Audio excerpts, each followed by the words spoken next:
We are amidst global lockdowns and social isolations. Somehow this scares us, not just because of the health implications. It scares us to spend time alone with our own self, having to face our thoughts and fears alone, without the support system of a family, community, or society. But if we are really being truthful, we will admit that at least some of the time, we have been using our support system as crutches.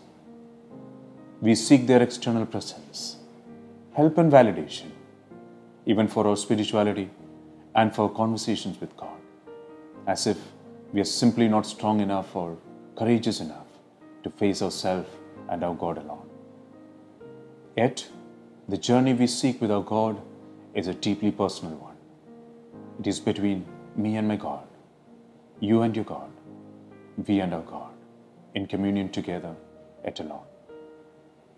2020, the start of a new decade, has already changed our lives in many ways.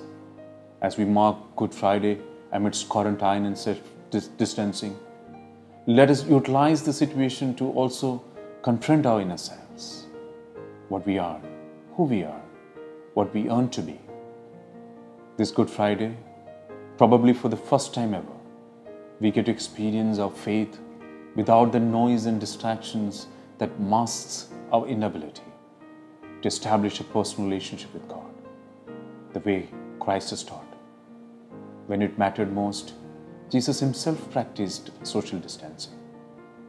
The 40 days spent in wilderness, the many occasions where he would withdraw to desolate places to pray, and the very last night of the Lord at Gethsemane, spent in solitary meditation. Let us learn from Christ himself how to relish solitude, how to pray, and how to reconnect with the God inside us. Equally important, may we also contemplate on the passion of Christ and absorb the significance of his sacrifice.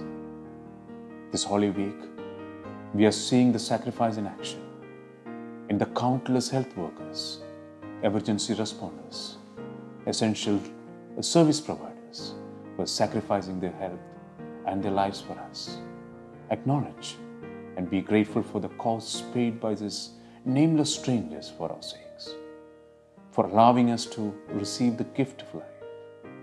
In every way that we can, pay this back and pay it forward such that we give more than we receive.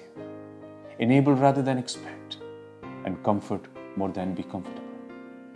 If we let it, this lockdown can teach us to value our inherent spirituality, the comfort of community, and the power of kindness.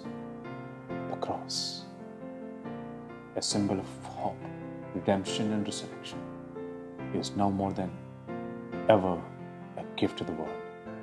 Come, let's grow in our hope, faith, our spirit, and march ahead with the cross as a sign of our resilience.